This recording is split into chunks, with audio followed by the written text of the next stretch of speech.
రెడ్డి గారి నుండి మొదలుకుంటే కిరణ్ కుమార్ రెడ్డి వరకు కాంగ్రెస్ ముఖ్యమంత్రులు ఉన్నా ఎంతో అభివృద్ధి చేస్తున్నాం, ఎంతో గురించినాం. అప్పుడు నేను 10 సంవత్సరాలు ఉన్నా.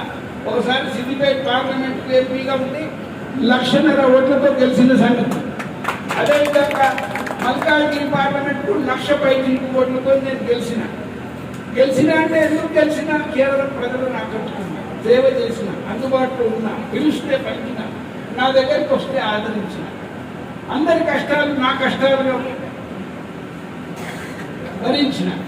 కాబట్టే ప్రజలు ఆ విధంగా దీవించిండ్రు, ఆశీర్వదించారు. ఇప్పుడే సంజీవ్ రెడ్డి గారు చెప్పినట్టు 2009లో ఇది మొట్టమొదటిసారి మల్కాజ్గిరి పార్లమెంటు స్థాపించబడింది. డీలిమిటేషన్స్ తర్వాత కొత్తగా అయింది.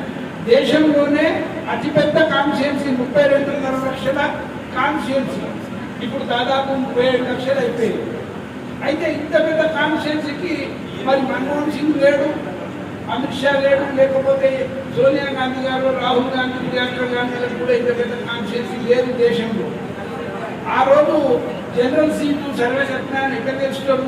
ఒక దళితుడు కదా, పేదవాడు కదా, అసలు ఇది ఇస్తే గెలుస్తాడా, ఇది తీయొద్దు అని ఎంతో మంది అడ్డుపడ్డా మరి సోనియా గాంధీ గారు ముందుకు వచ్చి లేదు నేను సర్వే కంటే చేయిస్తా, ఆయన గెలుస్తాడు అని నాకు ఆ సీట్ ఇచ్చినందుకు, మన కాన్స్టిట్యున్సీలో ఉన్న ప్రధానికం అందరూ దీవించినందుకు, మరి మీరంతా కలిసి ముందుకు వచ్చినందుకే నేను గెలవగలిగిన, ఎంతో సేవ చేయగలిగిన.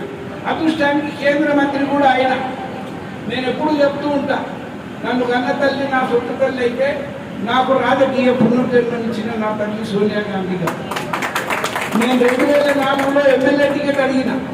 No I want to in parliament అన్నది అమ్మగా. సిద్దిపేట పార్లమెంట్ ఇచ్చింది. అప్పుడు కూడా కంటోన్మెంట్ అసెంబ్లీ ఉన్నది సిద్దిపేట పార్లమెంట్. అట్లనే మళ్ళీ ఇప్పుడు ఎక్కడ చేస్తావు సర్వే అని అడిగింది. అంటే అమ్మ నువ్వు మల్కాజ్గిరి ఇస్తే నేను చేస్తా అంటే are you confident of winning the seat అన్నది. అంటే madam I come out successful with flying colours, I win the seat with a margin not less than 2 lakh votes అని చెప్తే గో హెడ్ అన్నది. 9 నెలల ముందే నా సీట్ అనౌన్స్ చేసేసింది అమ్మగారు. మరి నేను చేసిన 2 లక్షలతో గెలుస్తాను. కానీ ఆ రోజు ఎమ్మెల్యేలంతా నాకు వ్యతిరేకంగా చేసిండ్రు. ఒకటేసారి వచ్చిన ఎలక్షన్స్ ఎమ్మెల్యేలంతా వేరే దిక్కేసిండ్రు. మరి జనమంతా నా దిక్కేస్తే 1.5 lakh వస్తుంది, 20 మంది ఇచ్చేది. ఇదంతా అనుకునేది. కానీ మనమందరం అనుకుంటే నిజంగా గెలుచుకోవచ్చు. మనం అందరం వద్దనుకుంటే మునిగిపోవచ్చు. కాబట్టి ముంచకుండా ఒక్క ఎమ్మెల్యేను ముంచిన కాంగ్రెస్ మునిగినట్టు. మనం ఆ పని మాత్రం చేయదు.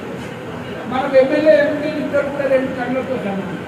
2 కళ్ళల్లో ఏ కన్ను పొడుచుకుంటాం, మరి పొడుచుకోరు.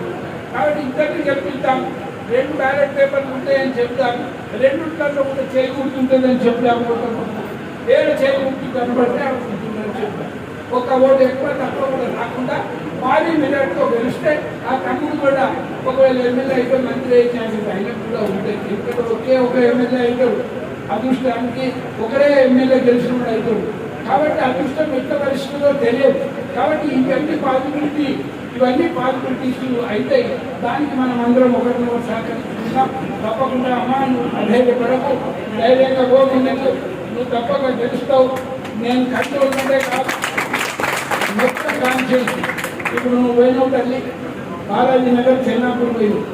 చెన్నాపూర్ ఇప్పుడు కార్పొరేషన్ అయిందా?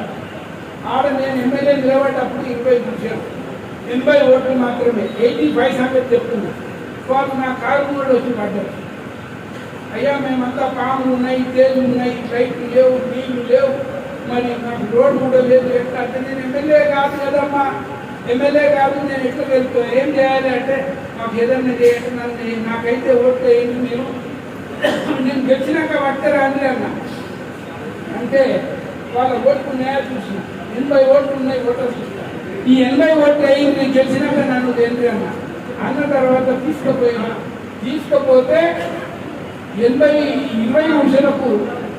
గుంటలకు ఎవరు మంచినీళ్ళు ఇయ్యడు, 20 గుంటలకు లైట్ ఇయ్యడు, రేషన్ కార్డు దొరుకుతాయి, గుడిసెలు వేయండి.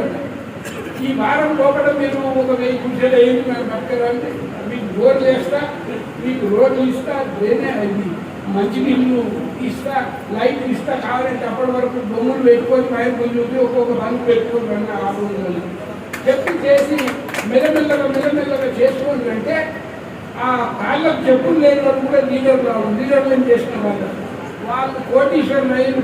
ఇప్పుడు మెయిన్ రోడ్ల మీద అన్ని బంగ్లాలు అదే మా కార్యకర్తలు.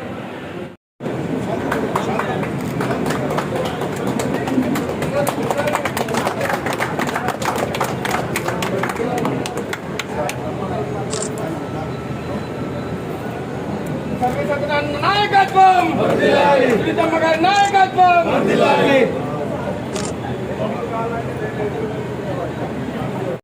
అన్న గిట్ల మొన్న పోటీ చేస్తే మంచి పెద్ద మెజార్టీతో గెలిపిస్తుంటే మేము, కానీ వాళ్ళు టికెట్ ఇవ్వలేరు.